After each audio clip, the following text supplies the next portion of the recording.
And hey guys, it's me again. Today I'm going to do part 3 of reacting to Elric of melnibone. And no, I don't own any rights to Razor Fist's videos. Razor Fist makes his own videos in his own way, so check out his videos. So let's get started. The human brain can do a lot without any stimulants whatsoever. Grant Morrison's sea guy, fucking weird. Goose shit, fucking crazy. And it's for that reason, along with the fact that the book happens to rock my cock, that I recommend Fortress of the Pearl as the second chapter. With that said, Sailor on the Seas of Fate, if you can hang with its acid-dropping, trans-dimensional psychedelia, is still a decent book. Elric has been treated preposterously well by the comic book media. While there's been the odd fumble, like if the Boom Studios logo adorns the upper third, back the fuck away slowly, and the overall, if it's a funny book and it has Elric in the title, don't think, just buy. And the first comics adaptation, later reprinted in these superb hardcover volumes by Titan, is no exception. If you can hang with it. I might recommend skipping Sailor on the Seas of Fate to the uninitiated. But it's still a good book. This volume introduces crucial plot elements like the Eternal Champions, the multiverse, yes, the same multiverse concept DC and Marvel have been pounding the pooper to prop up their flagging titles lo these many decades, and introduces resoundingly important characters with series of their own, like Hawkmoon, Corum, and Enrecosay to the Moorcock mythos. It's just that butt-fucking bizarre, and the angular pastels of longtime Elric adapter Michael T. Gilbert only make the book even more insurmountable. But if you steer into the psychedelia skid, you'll be treated to one of the more novel fantasy adaptations ever published.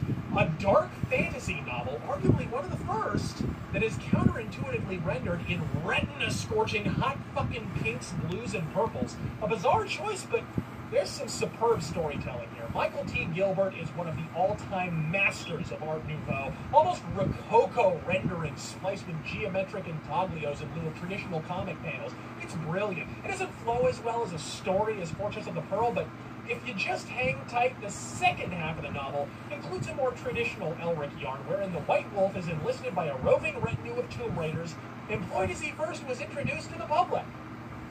Not as an emperor, not as a sorcerer, but as an albino spellsword mercenary with a predilection for the supernatural. And for a third and final time, please stop me if you've heard this one before. You have to understand these stories were originally written in pulp form, then revised and imbued with more of an overarching narrative when they were immortalized in book form. So, like, if some of these stories seem a trifle beside the point or a touch extemporaneous, well, it's because they originally fucking were. Well, I would definitely recommend the bande dessinée over this rendition of the fantasy series in question. I'd have to say this iteration has several advantages.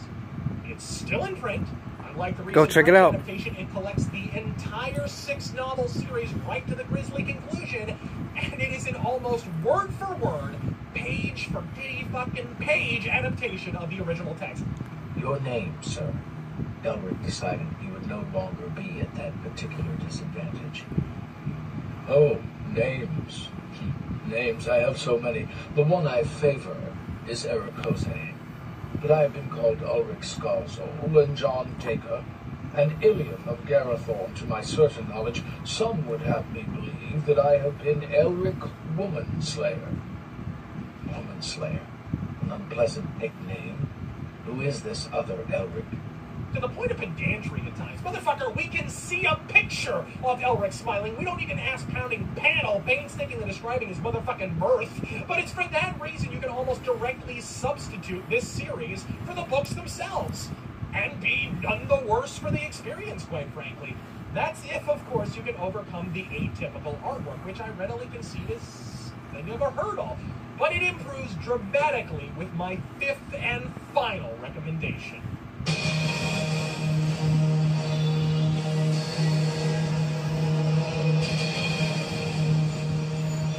Dreamy City, I highly recommend it.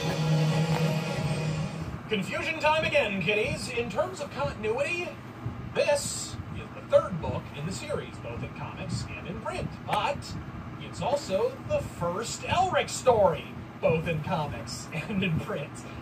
Allow me to elucidate. As I explained previously, before Elric was the Prince of Ruins, he was the Prince of the Pulps. As such, Michael Moorcock wrote what he thought would be a one-off short story. Exactly. An enigmatic albino protagonist and went on his merry way. I was originally just going to write one short story for a magazine. Then they start calling him up. It proved far more successful than I ever expected. And people still eat it up today. A lot better than Lord of the Rings or Game of Thrones. And then a novel, you know, and it went on like that. Needless to say, it fuck-exploded. The character ushered in a new genre, changing the fantasy format thereafter, the aftershock of which is felt in fiction and comics and in fucking games right up to the present day. And while I'll delineate this issue in obnoxious detail in a video about the Witcher series history of plagiarism, a video which is nearing completion, by the way, suffice to say, when Witcher fanboys proffer the rejoinder that Elric and Geralt are totally different because, like, Elric is an emperor, only for one book. Abject ignorance of the way the character was actually introduced. Elric was not introduced to the public as an emperor. Hell, his melnibone origins aren't even acknowledged until the second chapter. He was shown to the public as a grizzled albino mercenary and spellsword traveling in the company of pirates, no less, for the express purpose of invading the land of his birth. I think the operative malady here is that those wishing to take the piss out of the Elric Witcher plagiarism claims invariably elect to start with the first Elric novel, which, as I've already explained, is a fucking prequel for 5 of the 6 core Elric novels, bingo. almost all of which existed before the first was written. Elric was a soldier of fortune and occasional bounty hunter with a slant toward the supernatural, while later offerings would include a productive pairing between Michael T. Gilbert and the occasional layout by P. Craig Russell. This book is all Russell, and he is, to put it bluntly, the shit.